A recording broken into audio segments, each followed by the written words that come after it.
Greetings, YouTube. Time for another bargain video, and there's going to be a lot of DVDs in this particular video. In fact, I'm going to have DVDs in two segments because I found a pawn shop that was selling DVDs, 30 DVDs for 30 bucks, and I took him up on his offer. So we're going to start over here with some books. We have Countrywoman, a handbook for new farmers, how to negotiate a land purchase, dig a well, grow vegetables organically, build a fence, shed, deliver a goat, skin a lamb, spin yarn and raise a flock of good of egg-laying hens, all the least possible expensive and other minimum reliance on outside and professional help. So that kind of interesting, both from a feminist point of view and just general information about homesteading. I thought it was kind of interesting. Then we have the Streamliner Diner Cookbook. I don't know if you're aware of this, but actual diners were originally retrofitted rail cars, and that's why they had that original shape. And my wife and I are fans of diners, so my wife picked this up for $1 at an estate sale. Then we have All Marketers Are Liars by Seth Godin. I consider marketing to be one of the most evil occupations there is known to man. And I think that we would be far better off without it if in the world. We just don't need so many marketers. They do evil. Now we're going to start DVDs. We have Johnny Depp's The Libertine. Ultimate Adventures 2. I recently watched Ultimate Adventures. Now this gives me a chance to see the sequel. The deluxe edition of Dogtown and Z-Boys. Now, you may have seen the movie, The Lords of Dogtown. This is the documentary that was based upon, and this has got commentary track. So I was interested in this. I'd seen this probably 20 years ago. So I got a chance to see it again. Also, it's a very cool cover. And we have The Addams Family and Addams Family Value. I bought that new, but it was $5 for two DVDs. I consider that a bargain. Then we have Jennifer's Body. Now, I picked this up. I'd never seen it, but a number of people online actually said positive things about the film, and I'm like, for $1, I can buy into this for $1 and see if it's worth my time or not. Then we have Robin Hood Men in Tights. We have 27 Dresses. Again, I've heard positive things about this. I've never had a chance to see it, so there we go. The special edition, or the collector's edition of Schwarzenegger's End of Days. I bought that for the commentary track. Then we have The Golden Child, which is a wonderfully smarmy Eddie Murphy as the Chosen One. Ever After, a Cinderella story with Drew Barrymore, who is always radiant. And I just recently finished a book about fairy tales, so I thought, what the heck, I'll pick that up. Then we have Gattaca, a film I've never actually seen complete from beginning to end, and now I own a copy. The Walt Disney version of Alice in Wonderland, the Masterpiece edition. I don't know what that means, but I haven't seen this in a very long time either. We have Star Trek Nemesis, a film I bought strictly for the commentary track. Tom Cruise Mission Impossible. I've got Mission Impossible 3. I may have 2, but I don't think I have 1, and this is the special collector's edition, which is, again, I bought it for the commentary track. Then we have the Earthsea, and this is I believe a made-for-television movie or series of films that have been stitched together into a movie based on the Ursula Le Guin novels. And I read at least one of them years ago. Then we have Bruce Lee in Game of Death. We have Willow with a commentary track by Warwick, which is going to be depressing because he's dead now. I believe he committed suicide. Then we have Fortress 2. Now, I've seen Fortress. I've never reviewed it, but I've seen it. And it was a kind of an over-the-top science fiction prison break. So I got to see what they're going to do at Fortress 2. It just may be really, really crazy bad. We'll find out. We have Prince of Persia, which I have no hope for being any good, but I've never seen it. We have Beastly. Now, I actually had a lot of hope for this. I heard it didn't come out very well, but I still wanted to see it. I like the Beauty and the Beast story concept. It's a nice story. And then we have Jet Li's The One. I know I already have a version of this, but it doesn't have a commentary track. So I'll be getting rid of that, and I'll be keeping this one because I want to listen to the commentary track. And this is the special edition. Here we have The Assassination of Jesse James by the coward Robert Ford, a film I've never seen. Howard and Kumar Escape from Guantanamo Bay. Now, I have never seen either of the first or second of these films.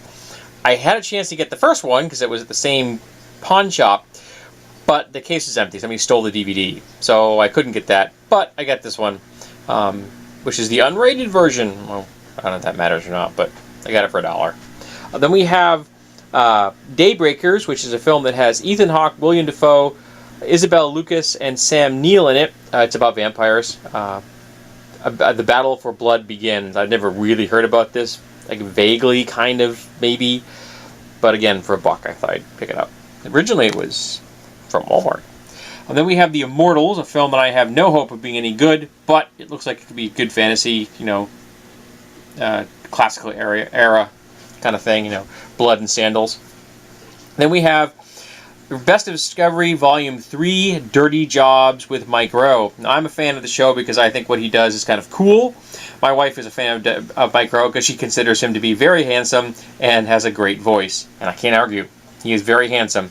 He has a great voice. He sings Barbershop Quartet. Then we have Serenity, Experience the Ultimate Action Adventure. And this is got a commentary track. I have a version with no commentary track. I don't know if it's a widescreen or full screen. If it's widescreen, I'm keeping it. If I want to have widescreen and full screen. If they're both full screen, I'll keep this version and get rid of the other one. Then we have Blood Diamond. I've never seen this, and it's got a commentary track, and I've heard good things about it. Then we have Hot Shots, a wonderfully silly comedy. Then we have Clint Eastwood, The Gauntlet, a little-known Eastwood film. Not a lot of people have probably seen this one. I haven't seen it in a very long time, and my wife hasn't seen it at all. But I enjoy a good Eastwood film back before he went crazy. Then we have War of the Planets, which looks like a horrible science fiction space epic. So there you go. Then we have The Amazing Story of Superman, which is a documentary. And I believe I heard an NPR piece on this, and I thought of it positively. So I'm like, I think I want to see that someday. Well, now I can. Then we have a Jackie Chan 4-pack, which I got for $1. The Young Tiger, Fire Dragon, Egan's Shadow Fist, and Fantasy Mission Force. So, can't lose there. Now we have some tools. This is a 2-pound sledge, and it's at a 6-pointed star. Whoops, 6-pointed star right here. And it says something city, and I can't read what it says. Maybe my wife can figure it out. Maybe I can use some stenciling to figure out what it says. But it's a 5-letter word, but it says something city, and I don't know what it is. But it's a nice shape, and sometimes when you pick up a tool, it talks to you. And that one talked to me. Now we have this unusual bar here. It comes to a nice point. It is made from rebar. You can see the rebar markings here. On the end is a small pry bar. This was purpose-built. For what? I don't know. I bought it at an estate sale along with this. A Loctite scythe stone number 185. This is aluminum oxide. Got a little Native American head on there, a little cultural appropriation.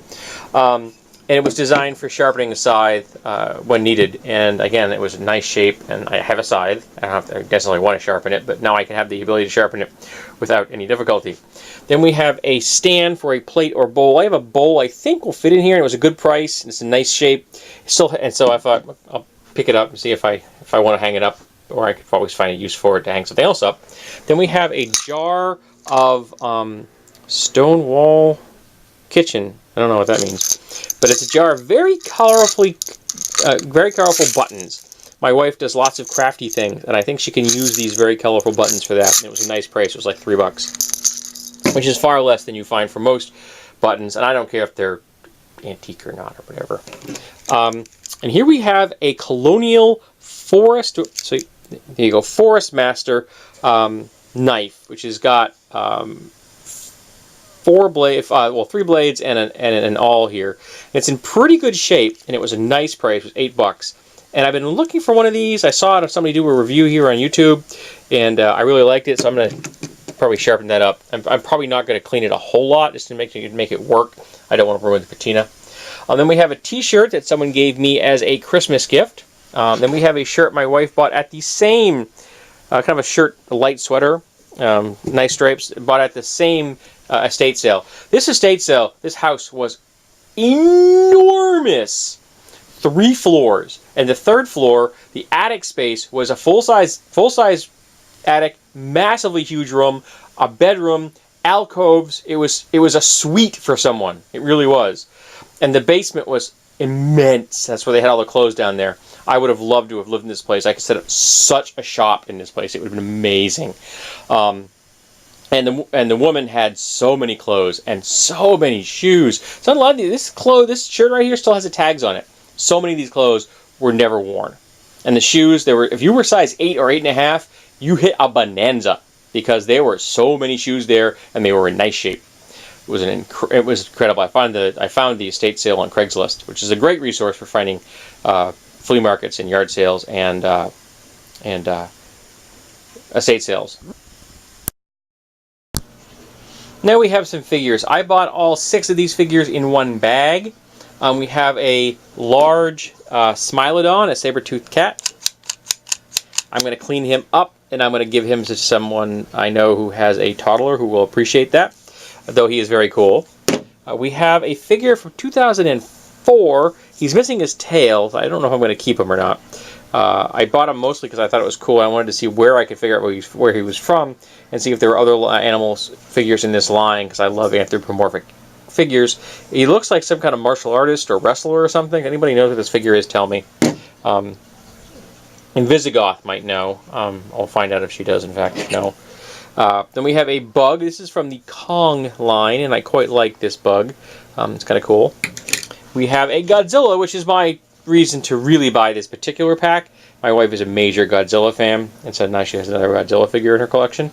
And we have a silly little frog, which we're going to get rid of that one.